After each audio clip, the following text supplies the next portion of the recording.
ओम शांति। आज की मुरली का सार। मीठे बच्चे, सबको यह खुशखबरी सुनाओ कि अब डीटी डिनाइस्टी स्थापन हो रही है। जब वाइसलेस वर्ल्ड होगी तब बाकी सब विनाश हो जाएंगे। प्रश्न है, रावण का श्राप कब मिलता है? श्रापित होने की निशानी क्या है? उत्तर है, जब तुम देह अभिमानी बनते हो तब रावण का श्राप मिल जाता है।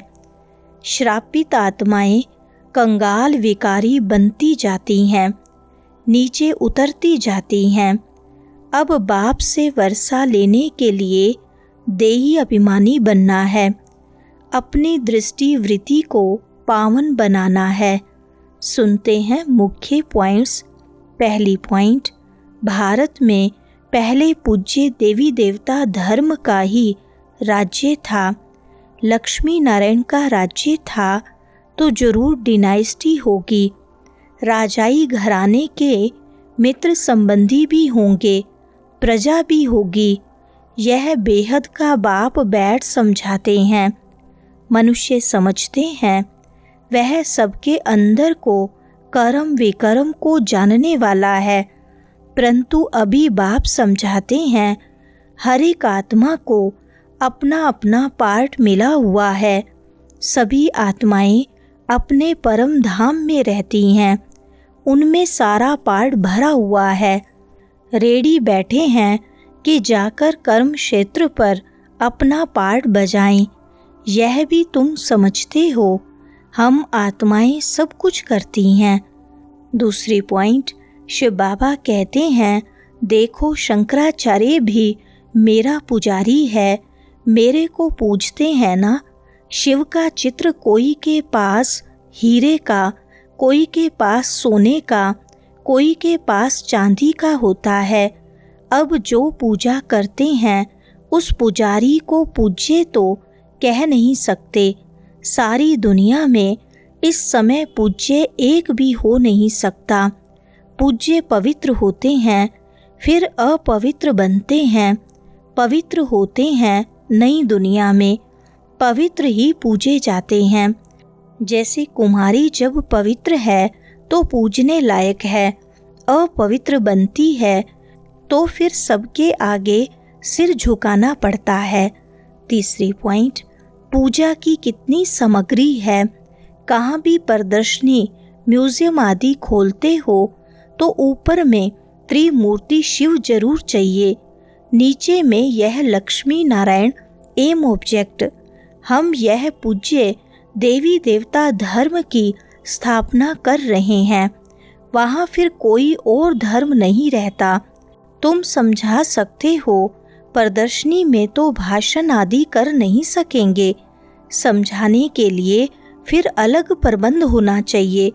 मुख्य बात ही यह है, हम भारतवासियों को खुशखबरी सुनाते हैं, हम यह राज्य स्थापन कर रहे हैं।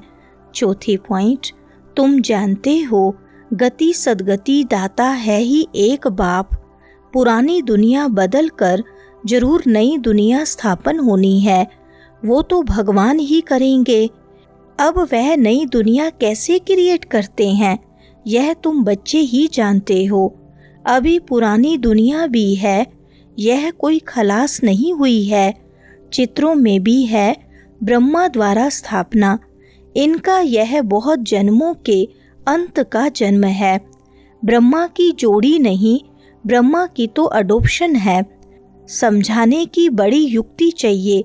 शिव बाबा ब्रह्मा में प्रवेश कर हमको अपना बनाते हैं। शरीर में प्रवेश करें तब तो कहे, हे आत्मा तुम हमारे बच्चे हो। पांचवी पॉइंट, रावण से हमको श्राप मिलता है। अभी हम देही अभिमानी बनते हैं तो बाप से वर्षा मिलता है। देह अभिमानी बनने से रावण का श्राप मिलता है। श्राप मिलने से नीचे उतरते जाते हैं। अभी भारत श्रापित है ना। भारत को इतना कंगाल विकारी किसने बनाया? कोई का तो श्राप है ना। यह है रावण रूपी माया का श्राप। हर वर्ष रावण को जलाते हैं तो जरूर दुश्मन है ना। धर्म में ही ताकत होती है। अभी हम देवता धर्म के बनते हैं। बाबा नए धर्म की स्थापना करने निमित्त है। कितनी ताकत वाला धर्म स्थापन करते हैं। छठी पॉइंट, हम बाबा से ताकत लेते हैं, सारे विश्व पर विजय पाते हैं। याद की यात्रा से ही ताकत मिलती है और विकर्म विनाश होते हैं। तो यह भी एक भीति लिख देनी चाहिए। हम खुशखबरी सुनाते हैं। अब इस धर्म की स्थापना हो रही है जिसको ही हेवन स्वर्ग कहते हैं। ऐसे बड़े बड़े अक्षरों में लिख दो। बाबा राय देते हैं सबसे मुख्य है यह, अब आदि सनातन देवी देवता धर्म की स्थापना हो रही है। प्रजापिता ब्रह्मा भी बैठा है। हम प्रजापिता ब्रह्मा कुमार कुमारियां श्रीमत पर यह कार्य कर रहे हैं। 7वीं पॉइंट, ब्रह्मा की मत नहीं, श्रीमत है ही परम पिता परमात्मा शिव की, जो सबका बाप है। बाप ही एक धर्म की स्थापना अनेक धर्मों का विनाश करते हैं। हमने बेहद का संन्यास किया है क्योंकि जानते हैं ये पुरानी दुनिया भस्म हो जानी है। जैसे हद का बाप नया घर बनाते हैं, फिर पुराने से ममत्व मिट जाता है। अब तुम्हारे लिए नई दुनिया स्थापन कर रहे हैं। यह नॉलेज बुद्धि में रखनी है। ऐसे नहीं, यह नॉलेज बुद्धि में रखते दूसरा काम नहीं करते हैं। कितने ख्यालात रखते हैं। चिट्ठियाँ लिखना, पढ़ना, मकान का ख्याल करना, तो भी बाप को याद करता रहता हूँ। बाबा को याद न करें तो विकर्म कैसे विनाश होंगे। 8वीं पॉइंट, आगे चल तुम्हारा आवाज निकलेगा। यह तो सब धर्मों के लिए है। तुम कहते भी हो, बाप कहते हैं कि पतित पावन मैं ही हूँ, मुझे याद करो तो तुम पावन बन जाएंगे। बाकी सब हिसाब किताब चुकतू कर जाएंगे। हर एक अपना अपना पार्ट आकर बजाएंगे। अभी सबको वापस जाना है, फिर सतयुग जरूर आएगा, चक्कर जरूर फिरेगा। टू मच ख्यालात में न जाएं। मूल बात, हम सतो प्रधान बनेंगे तो ऊंच पद पाएंगे। कुमारियों को तो इसमें लग जाना है। कुमारी की कमाई माँ बाप नहीं खाते हैं, परंतु आजकल भूखे हो गए हैं तो कुमारियों को भी कमाना पड़ता है। 9वीं पॉइंट, अभी तुम पांडव सेना के बने हो। अपनी सर्विस करते हुए भी यह ख्याल रखना है, हम जाकर सबको रास्ता बताएं। जितना करेंगे उतना ऊंच पद पाएंगे। बाबा से पूछ सकते हैं, इस हालत में मर जाएं तो हमको क्या पद मिलेगा। बाबा झट बता देंगे, सर्विस नहीं करते हो इसलिए साधारण घर में जाकर जन्म लेंगे, फिर आकर ज्ञान लेवें सो तो मुश्किल है, क्योंकि छोटा बच्चा इतना ज्ञान तो उठा नहीं सकता। समझो बाकी 2-3 वर्ष रहते हैं तो क्या पढ़ सकेंगे। 10वीं पॉइंट, जो फुल सर्विस करेंगे पढ़ेंगे वही फुल सुख पाएंगे। यही फुरना रखना है, अभी नहीं बनेंगे तो कल्प कल्प नहीं बनेंगे। इसलिए बाप कहते हैं सुस्ती मत करो, पुरुषार्थ कर पतित से पावन बनते रहो, रास्ता बताते रहो। कोई भी मित्र संबंधी आदि हैं उन पर तरस पड़ना चाहिए, समझाते रहना चाहिए। नहीं मानते तो समझो हमारे कुल का नहीं है।